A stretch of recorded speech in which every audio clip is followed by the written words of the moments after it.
Messieurs, dames, maintenant je vous demande d'accueillir Joanne pour La peur, la chance de votre vie.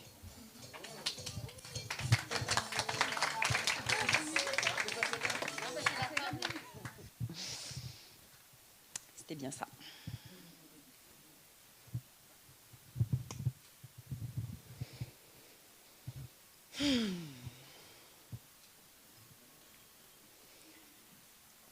C'est notre lumière et non notre obscurité qui nous effraie le plus. C'est pas moi qui l'ai dit, c'est Marianne Williamson. Mais j'aime vraiment beaucoup cette citation parce que ça fait quand même pas mal d'années et pas mal de fois que je l'ai confirmée dans ma vie. Et que j'avais envie de vous l'offrir aujourd'hui. Il y a quelques temps de ça, j'ai fait des stages de développement personnel répétés avec un même groupe de participants. Et on nous a proposé un exercice à la fin qui s'appelle un exercice de feedback. Je ne sais pas si vous connaissez. Le but du jeu est que chacun des participants dise aux autres au départ, quand je t'ai vu, je pensais ça, et puis finalement, au fur et à mesure du temps, ça a évolué comme ceci et comme cela. Donc, on est parti. Ce que l'on m'a répété le plus, c'est tu sais, quand je t'ai vu la première fois, tu m'as un peu impressionnée. Tu m'as presque même fait un peu peur, en fait. Bon, tu prends. Ok, merci. Si on me dit ça plusieurs fois, c'est probablement que j'ai des choses à travailler, moi, avec ça, et c'est ok. Puis au bout d'un moment, quand même, j'ai fini par m'autoriser à répondre ok, imagine un peu ce truc chez moi qui t'impressionne, ce truc chez moi qui te fait peur. Imagine que tu l'aies chez toi aussi. Puis imagine un peu que si tu l'as chez toi aussi, mais que tu commences à aller voir que tu l'as chez toi aussi, en fait, tu te fais le cadeau de ta vie et que tu te promets des années de kiff intégral derrière. Qu'est-ce que t'en penses ? Vous en pensez quoi, vous ? Chacun sa réponse à ce genre de questions. Je vous souhaite très, très sincèrement de trouver la vôtre. Moi, trouver la mienne, du moins jusqu'à aujourd'hui, parce que je suis encore jeune. Ça a été un sacré voyage. Et ce qui me motive à monter sur scène aujourd'hui, c'est de vous partager quelques-unes des clés qui ont balisé mon voyage à moi, de manière à essayer de vous faire gagner du temps, puis trouver du fun plus vite, tant qu'à faire, on est quand même là pour ça. Donc quand on part en voyage, la première chose qu'on fait, c'est sa valise. Alors, qu'est-ce que je mets dans ma valise ? Plein de choses. La tenue de sport pour aller au jogging, la tenue plus cosy pour aller au café avec les copines, tout ça. Oui, parce que je ne vais pas forcément, vous non plus d'ailleurs, aborder les mêmes sujets de conversation, m'intéresser aux mêmes choses, montrer les mêmes parts de ma personnalité, selon les milieux dans lesquels je suis, selon les personnes avec lesquelles j'échange. Et Dieu merci, dans tout ce que j'ai reçu, tout ce qu'on m'a appris, mes parents, mes enseignants, mes mentors, l'école et j'en passe, dans tout ce bagage-là, j'ai tout ce qu'il faut pour pouvoir vivre toute cette diversité-là, en fait. Et ça, c'est juste génial, en fait. C'est juste une bénédiction. Parce que ça me permet vraiment d'aller explorer, d'aller avec curiosité vers plein de milieux différents.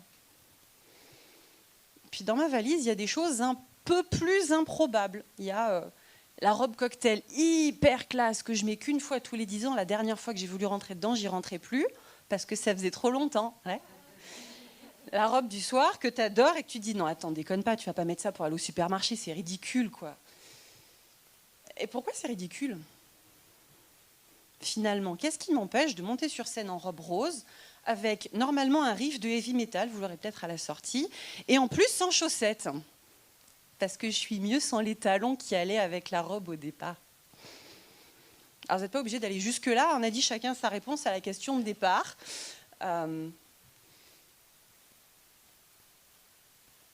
J'ai commencé ce voyage-là par 14 ans de bagages scientifiques extrêmement poussés, extrêmement pointus. Et dans ma carrière professionnelle, j'ai été suffisamment loin dans l'exploration, dans la recherche du bagage scientifique rationnel dont j'avais besoin à ce moment-là pour que des confrères m'appellent en me disant « j'ai besoin que tu me partages ton expertise ». Ah, moi, je ne me sentais pas expert du tout. Enfin, si c'est les confrères qui le disent, c'est que peut-être quelque part mon bagage, il était relativement étoffé. Et puis comme on vient de le voir, la nature, elle n'aime pas quand c'est... Alors on n'est pas obligé d'attendre, enfin, Dieu merci, j'ai eu la chance, ce n'est pas le cas de tous mes confrères, de ne pas attendre que vraiment ça crache complètement. Mais en même temps qu'il y avait ce bagage-là qui était hyper puissant chez moi et hyper important pour moi, il y avait autre chose qui avait envie de se développer aussi. Et qui était vachement tentant pour moi d'aller explorer, sauf que, vous connaissez l'histoire de la boîte de Pandore ? Ouais, Pandore, elle a sa boîte là sur ses genoux, puis c'est hyper tentant de l'ouvrir, parce que quand même, le Dieu qui t'a filé la boîte, il a vachement éveillé ta curiosité en te filant cette boîte-là.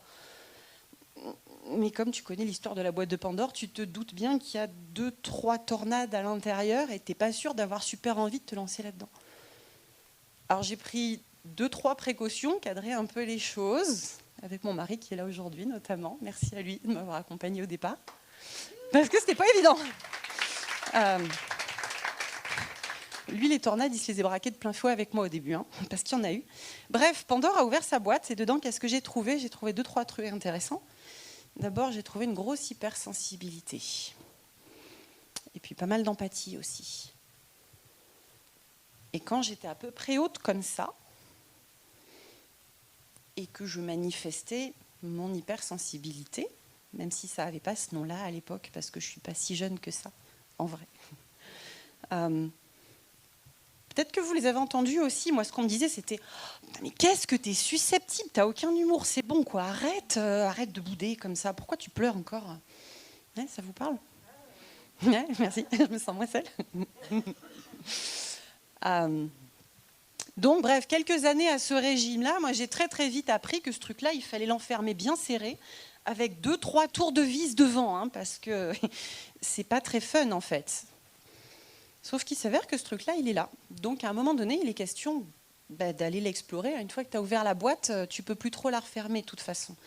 Donc, tu avances. Alors, comment on avance avec ça ? Pas à pas. La première clé que je voulais vous partager ce soir, la première question que je me suis posée, c'est ok, quand tu étais enfant, ce truc-là, tu avais vraiment besoin de l'enfermer parce que vraiment, ça aurait été dangereux d'une certaine façon pour toi de l'exprimer. Tu n'es plus cet enfant-là, est-ce que c'est toujours vrai aujourd'hui ? En l'occurrence, ça ne l'était pas. Il s'avère que je ne suis pas la seule à avoir exploré mon hypersensibilité, que nous avons eu déjà quelques conférences à ce sujet, n'est-ce pas ? Et il s'avère que dans ma carrière professionnelle, pourtant hyper rationnelle, Docteur Machin, il avait quand même vachement besoin de son empathie aussi, parfois. Donc, en allant explorer ce cadeau-là, j'ai réalisé que ce n'était pas une malédiction, que c'était un cadeau. Et du coup, comme c'était plutôt un cadeau et que je me suis rendu compte qu'en allant explorer des choses un peu improbables ou un peu cachées chez moi, il y avait des choses plutôt fun qui arrivaient derrière, j'ai continué. Puis comme je suis suffisamment perfectionniste pour accumuler un bagage scientifique extrêmement pointu pendant 14 ans, je suis allée très loin de l'autre côté aussi. Et l'empathie, chez moi, ça a été avec une recherche dans le domaine de l'intuition, de la spiritualité, des spiritualités, puisqu'il y a plein de peuples premiers qui ont dit tous, chacun à sa façon, qu'en fait, il faut s'aimer les uns les autres. Donc j'ai eu un très très large champ d'exploration à ce sujet-là. Et j'ai été chercher, parce qu'il fallait rééquilibrer la barre, des techniques énergétiques au moins aussi puissantes que le bagage scientifique qu'il y avait de l'autre côté était pointu.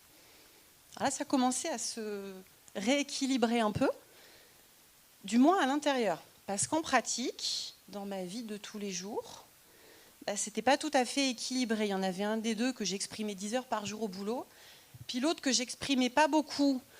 Parce que les sorcières, on les brûle, on a dit, donc tu déconnes pas, tu gardes ça dedans, tu vas pas le... La deuxième clé que je voulais vous partager ce soir à ce sujet-là, c'est qu'on n'est pas obligé de passer d'un extrême à l'autre. Et qu'on a le droit de faire chacun à notre rythme et chacun à notre façon dans un cadre qui soit vraiment juste et vraiment sécure pour nous. Donc, effectivement, j'ai exploré pendant quelques années pas mal de choses différentes, avec des gens en qui j'avais réellement confiance, pas à pas, petit à petit, et à chaque fois en me demandant, ok, est-ce que j'ai vraiment envie d'aborder ce sujet-là avec cette personne-là? Est-ce que j'ai envie de l'aborder un peu, beaucoup?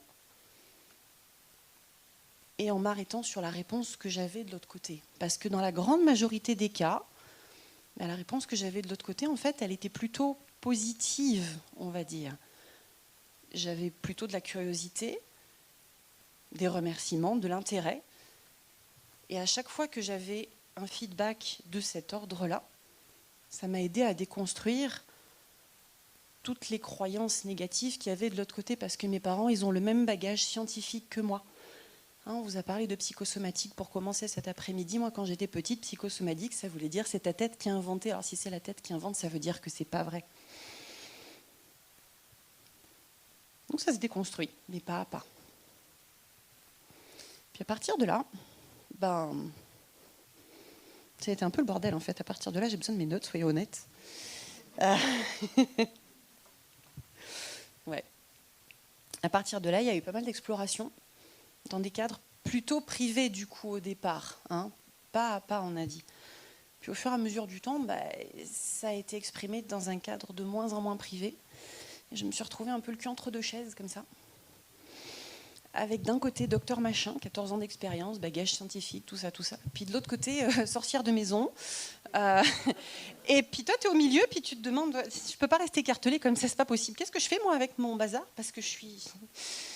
tu fais comme tu peux, parce qu'en fait, le mode d'emploi, personne ne te l'a donné.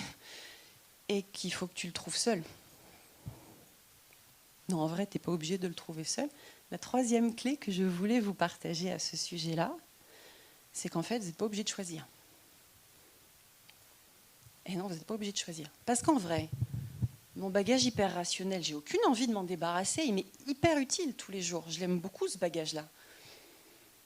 Et puis mon bagage intuitif, je l'aime beaucoup aussi en fait, parce qu'il m'a permis vraiment de progresser, de découvrir des choses que je n'aurais pas découvert sans. Et puis accessoirement, si je mélange les deux, je me rends compte que être capable de prendre du recul sur ce qu'on m'assène comme étant des vérités, qu'elles soient scientifiques ou qu'elles soient intuitives, ça me permet d'être sûr que ce qu'on me dit, c'est vraiment bon pour moi. Et puis c'est là qu'effectivement, les deux bagages ont commencé à trouver un... J'ai fait à ma sauce. Et j'ai commencé à essayer, à chercher des outils pour rationaliser mes intuitions. Je ne me suis pas suffisamment échauffé les zygomatiques avant de commencer. C'est ça. Rationaliser, c'était non. Tu vois, finalement, le côté intuitif, il passe au-dessus avec le temps. Bref, il y a pas mal d'outils en neurosciences qui permettent de faire des recherches à ce niveau-là. D'abord, réaliser que les premiers qui ont dit que la Terre était ronde et que le Soleil il était au milieu, ils n'ont pas été très très bien vus par ceux qui disaient que la Terre était plate ou qu'en fait c'était la Terre qui était au centre. Et pourtant, ça ne les empêchait pas d'avoir raison. Et quand on cherche un peu à explorer ce que c'est que l'intuition, on va se rendre compte qu'en fait, mon intuition, c'est juste qu'il y a des parties dans mon cerveau qui résonnent un peu plus vite que ce dont je suis capable d'avoir conscience. Ça veut dire qu'en gros, c'est les mêmes process qui se passent quand vous réfléchissez. Je ne sais pas si ça vous est déjà arrivé quand vous étiez gosse, que le prof de maths vous demandait le résultat de l'équation là, et que vous disiez c'est évident, c'est ça. Et que là, le prof, il était super vénère en disant mais non, il faut que tu me le démontres. Mais non, je ne vais pas te le démontrer, c'est ça, je te dis, c'est évident. Te le démontrer, je ne saurais pas faire. Parce qu'inconsciemment, le cerveau, il a fait le job tout seul, sans que ma conscience ait besoin de se mettre au milieu. Il est un peu simpliste, mon exemple, mais je pense que je ne suis pas la seule à l'avoir vécu, donc j'ai choisi celui-là. En gros, l'intuition, on peut dire que c'est quelque chose comme ça. Que du coup, on en a tous, en fait, et que ce n'est pas forcément un gros mot. Et puis qu'en fait, en l'utilisant, on ne se fait plus brûler au bûcher des sorcières aujourd'hui. Donc, du coup, j'ai commencé à de mieux en mieux assumer mes deux bagages en même temps, à en faire finalement un seul. Et plus j'assumais ces deux bagages-là, plus les gens que je rencontrais me disaient c'est quand même chouette ce que tu fais parce que je me sens pas équilibrée dans mon quotidien. J'aime ce que je fais, mais je sens qu'il y a autre chose, que c'est pas OK pour moi. Et que, en faisant vraiment à ma sauce à moi, avec tous les outils que j'avais à ma disposition, à la fois d'un côté et de l'autre, puis de plein d'autres côtés en fait, bah là j'étais vraiment en mesure, dans la totalité des capacités à ma disposition sur le moment, de les aider. Et là, bah, effectivement, ça fait vachement plus la différence en fait, à la fois pour ces personnes-là et pour moi. La quatrième clé que j'ai envie de vous partager ce soir, et je conclurai par ça, c'est que les outils que vous avez à votre disposition, en fait, c'est que des outils. Que vous pouvez décider que celui-là, il est moche et celui-là, il est plus joli, mais en vrai, c'est que des outils. Que le plus important, c'est ce que vous décidez d'en faire. Comme Patrick vient de nous le dire, au milieu, entre les deux extrêmes, ce que j'en fais, c'est là que ça se passe. Qu'est-ce qui vous amène? Qu'est-ce qui vous anime? Qu'est-ce qui vous donne envie de faire ce que vous faites chaque jour? C'est là aussi, chacun a sa réponse. Je vous souhaite sincèrement de trouver la vôtre. Merci.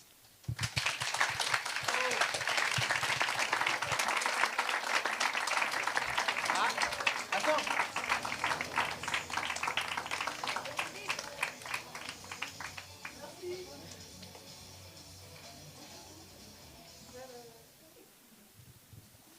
Merci. Merci Johan, on l'applaudit encore une fois, allez. Oui, oui, oui.